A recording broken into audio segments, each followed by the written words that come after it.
Hi guys, thanks for checking out my video about the Dyatlov Pass Incident, and as a follow-on from my documentary film An Unknown Compelling Force, which is out now. Now, since the film came out, I've been getting a lot of questions about the case, and in particular people have been asking, wait, wasn't this already solved? Wasn't it just an avalanche? Well no, that's actually kind of misleading, and I'm going to explain why.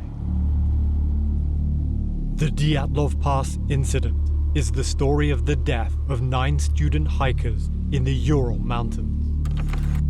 It's often referred to as Russia's greatest mystery. In 1959, after failing to report back, 9 students were found frozen to death in subpolar conditions. Found without their winter clothes, miles from their shredded tent, and with no sign of an avalanche or natural disasters.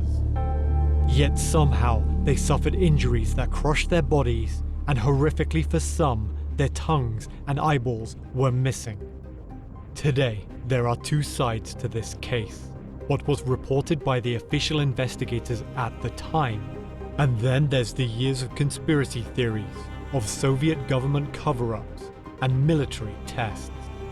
The story has inspired many Russian TV shows and documentaries, peddling armchair theories from alien visitors to Russian Yetis. With so many conflicting stories, I've come to Russia to ask the question, what is the true story of the Dyatlov Pass? So recently, the press went to town citing that scientists had finally solved the mystery of the Dyatlov Pass. There were even headlines suggesting the animators from the film Frozen had helped solve the puzzle. So what was this new theory? Well, simply that it was a small slab avalanche that fell in on the students, causing the events that led to this tragedy. This was of course considered by the investigators at the time, but they ruled it out due to lack of evidence and the fact that the tent was found on a very gentle slope. Well, fast forward to today, and a team of Swiss avalanche scientists have studied the location, and they agree, along with the animators from Frozen, that it was absolutely possible for a small section of snow to break away and partially slide as a big lump onto the tent. It's known as a slab avalanche. So the science is solid, so that's case closed, right?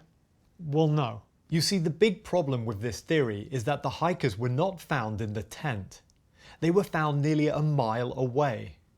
The injuries found on the bodies were many and unique.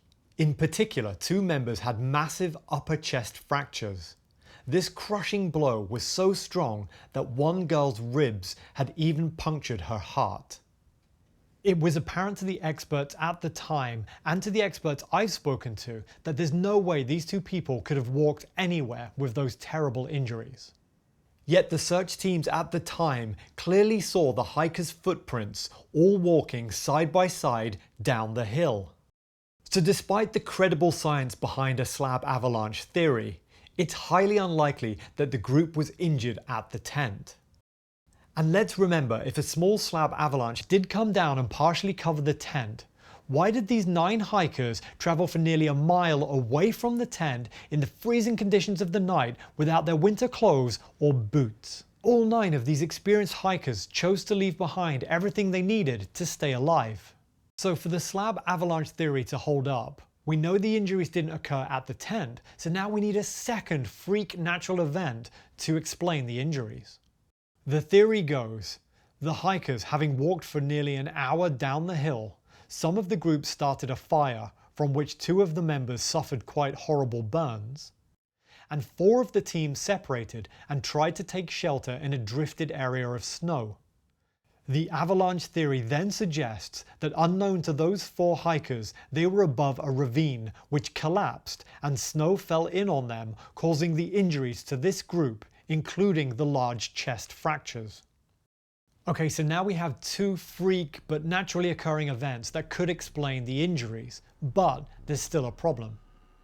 3 members of the team, including group leader Dyatlov, Zina and Slobodan, were found attempting to return to the tent some way back up the hill. The next problem is that Slobodan was found with a massive impact to the side of his head. Some have suggested it's not unlike that of a strike from a blunt object, like the butt of a rifle. Experts I spoke to were confident that it's highly unlikely that he could have received this from simply falling over. And probably he would have been knocked unconscious at that very spot and froze to death where he was found. So here's the big problem. Just what hit this guy in the side of the head, causing him to fall unconscious there in the middle of the hill, far from the tent or the ravine? And in addition, the other members of the team found on the hill or by the fire suffered injuries that experts agree were not consistent with a slab avalanche. These injuries included bruises, cuts and abrasions to the face and the knuckles. Experts have suggested that these injuries are consistent with someone who'd been involved in a fist fight.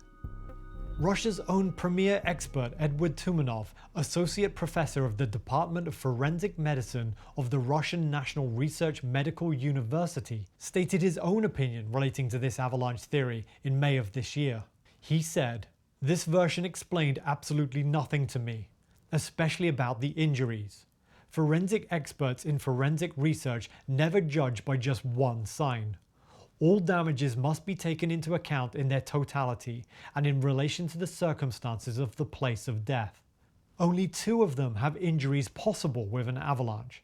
The rest of the damages found cannot be tied into an avalanche." The Swiss researchers who presented this theory openly admit that they haven't solved the case, but rather they have suggested that this is in their mind the most likely scenario. But the truth is there's so much more mystery surrounding this case. Did I mention the signs of radiation, lights in the sky, or even the indigenous people's sacred lands? Thanks again for checking out this video. Leave a comment below, let me know what you think, and if you'd like to explore this case some more, then please check out my documentary film, An Unknown Compelling Force. It's out now on all the digital platforms, and I'll add a link below.